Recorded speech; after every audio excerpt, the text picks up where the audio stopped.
So, with being able to kind of go back in time and retell some of the events of Mortal Kombat 1, 2, and 3, we were actually able to show characters in a different light than they had been displayed before. One of the examples here is Smoke. Smoke made his debut in Mortal Kombat 3, but he was actually a cyborg. In this version of Mortal Kombat, the retelling of Mortal Kombat, we actually meet him before the Cyber Initiative takes place in Mortal Kombat 3, so this is actually the first glimpse of his human form. And fans have been really kind of clamoring and asking for a display of Smoke gameplay for the duration of the campaign. There was a lot of people that assumed that he was going to be in there, but it was one of those secrets that we really wanted to keep hidden until the end of the game to have people to have something to look forward to. You can see that he has a lot more of a ninja-based kind of fighting style than a robotic cyborg-based fighting style that he had in Mortal Kombat 3. He's fighting against Shiva right now, who is of the race of Shokan. She is kind of, I don't know if she's related to Goro, but they're definitely of the same race, and that was another character that fans have been really, really into wanting to see kind of displayed. She's kind of a powerful character. She's a little bit slower, but she does have a few techniques that these guys will kind of show off in gameplay. We actually were able to model 4 different types of skeletons, and Shiva is the only character in the game that actually has a female monster skeleton. So she actually has a different build than each one of the different characters in the game. We didn't want to have every character kind of have the same build and the same mass. We wanted each character to have different kind of personality, so you can see that actually in their gameplay. She's a little bit slender. She's a little bit taller than Smoke actually is. We brought back a lot of her moves as well from Mortal Kombat 3, so you can see her traditional kind of ground pound moves and kind of stomps out of the sky.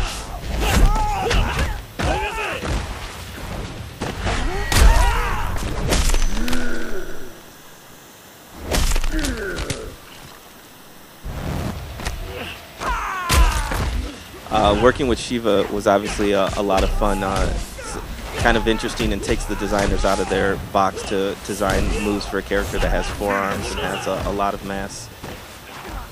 And obviously, fatalities are a cool thing when you get to pull them off. Fight.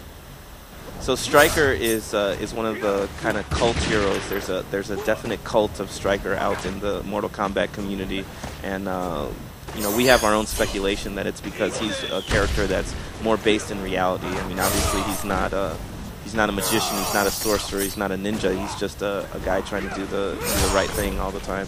So the team took a lot of care to make sure that his fighting style actually fit, and he was a little bit balanced with somebody like Baraka, who actually has these extended kind of metal things coming out of his arms. So you'll see Stryker's gameplay is based a lot around kind of gadgets and gizmos. He's got his baton, he's got his grenade toss, he can actually pull out his gun, he's got a roll.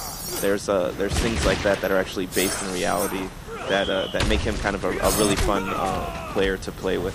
And we're all pretty proud of his X-Ray. We think his X-Ray is one of the coolest things in the game right now. It's actually called Busted.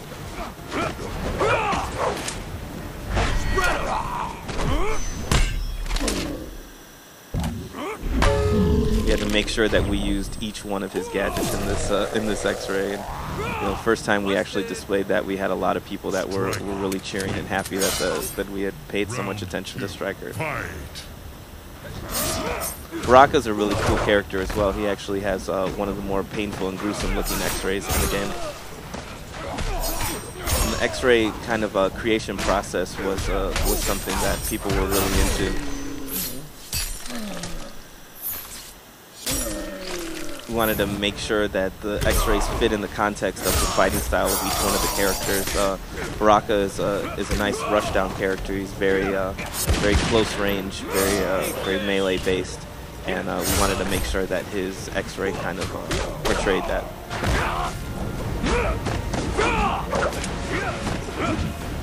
This arena is the rooftop, and basically this is towards the end of the storyline of Mortal Kombat 3.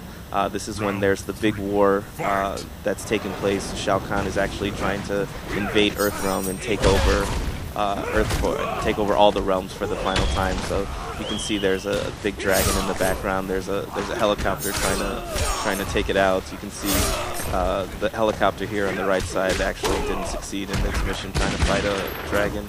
You can see Shao Kahn's throne, so you can kind of see that the transformation of Earthrealm into a part of the other realm is actually taking place, and all of the kind of arenas and backgrounds were designed in close collaboration with the story artists and the designers to make sure that they made sense. We didn't want to have details in the backgrounds that didn't fit in the context of the story, so everything that you see in the game has kind of been thought out and to enhance the personality of Mortal Kombat and the lore of Mortal Kombat.